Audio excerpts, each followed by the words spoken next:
Now, the Royal Canadian Mounted Police are very powerful. Look at Interpol. You'll see it filled with RCMP officers. If you look at the former commissioner of the RCMP, Mr. Inkster, he was a partner in KPMG and now is in Navigant, the people that oversee bean counters. The RCMP and Canada are a big player in this, and people don't seem to understand that. They think Canada doesn't count in the world scene. It's very big in the world scene and very big in the new UN. And it's not because of what Canada is. It has to do with our natural resources and our relationship to the Queen and the United States and the Roman Catholic Church. A good example, I mentioned a lawyer earlier, and I was talking about communications and why I'm having trouble with the phone. I mentioned a lawyer named Chuck White in Newfoundland, and he's the chair of the board of Alliant, the phone company we're on. But he's also chairman of the board of a company called Stratus. If you look at where Stratus's office is, it's inside the legislative buildings of Newfoundland.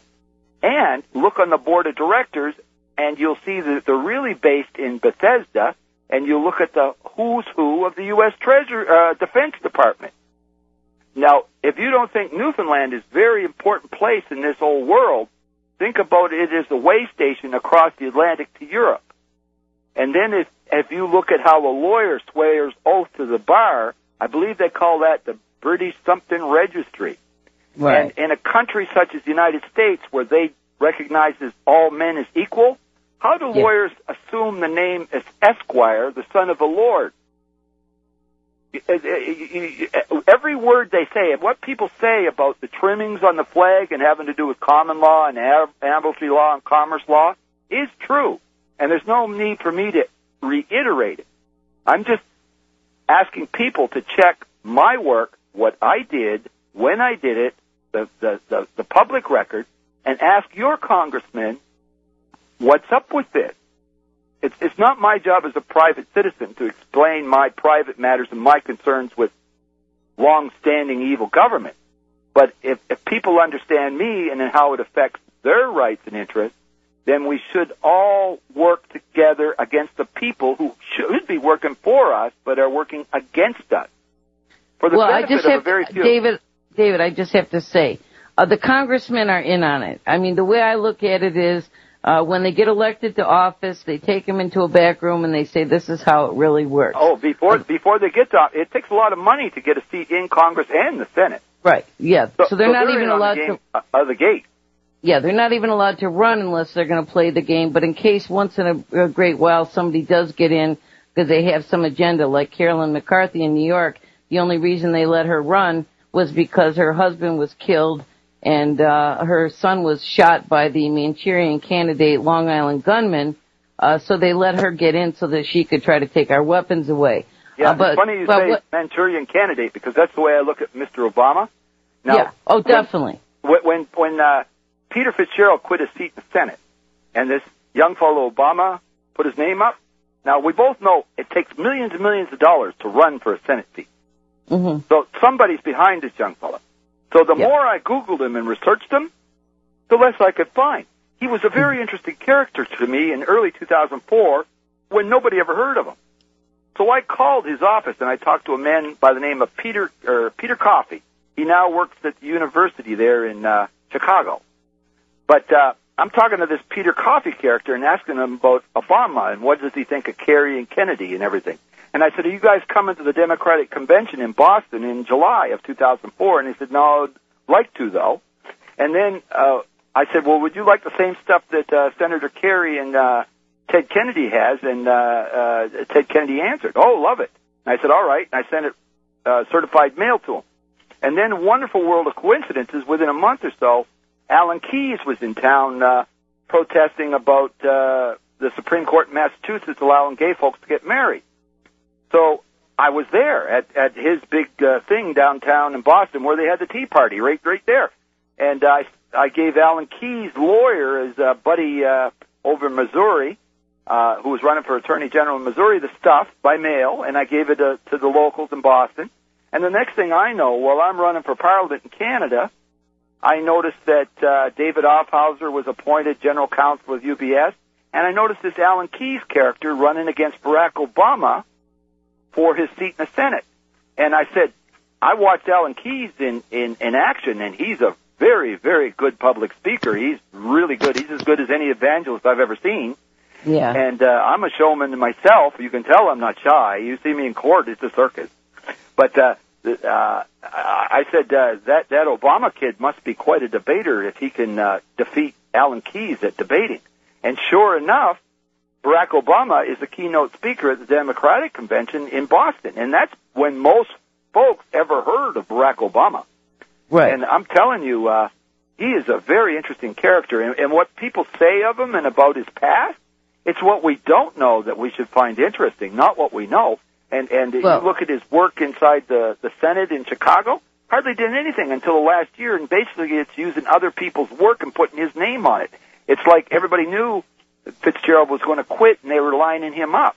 And another possible Manchurian candidate was Elliot Spitzer, because these people think 20 years ahead, and they got like a bunch of fellows who they're going to put in place, and it's all a function of money. Right.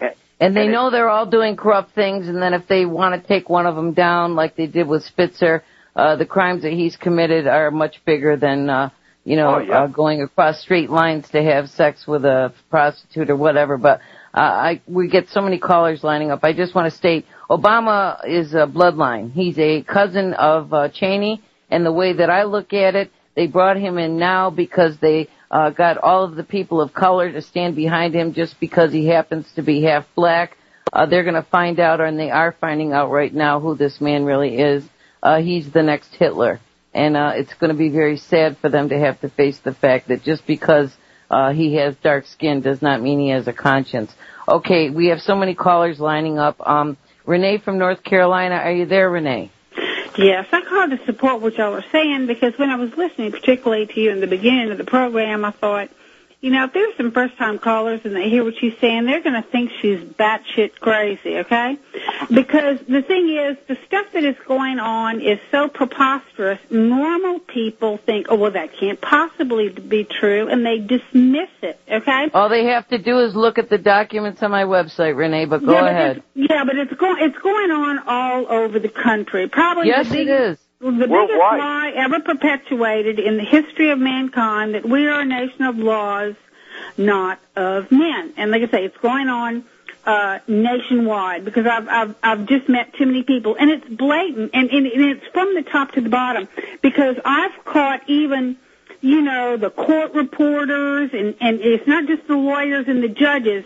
It's systemic through the entire system, because I know I caught court reporters removing exhibits and changing the transcripts of stuff that was going on in court when I was in it. And another thing they do that I know that is systemic, and just how rotten the legal profession is because I've met too many women that have happened the same thing. Let's say you're kind of what's called upper middle class, white, kind of affluent woman, and in a divorce there's a substantial amount of money. And even though the man is guilty of a lot of things, he's also probably better connected, and this is what they do, because it almost happened to me. They almost put me in jail. They trump up charges, and I know you know, Dr. Carly, one of the other women this was done to. The thing is, they trump up charges, and they get the woman in jail. Well, here's little miss, upper middle class white woman, never seen the inside of a jail cell. Then her own attorney that you're paying a fortune is in on it, and they go in there and they go, oh, well, I think I could get your husband or whatever, get the charges dropped if you just sign this settlement that is way less than what you're entitled to. The thing is, they almost did this to me, and I know other women that they have done through, and I've met them from all over the country. So here you have a legal profession that is sharing this little trick. They're all in on it. They're doing it to people all over the United States, sticking it to people. These people who claim the moral high ground are worse than us peons that they are lording it over, and really damaging people, not just financially.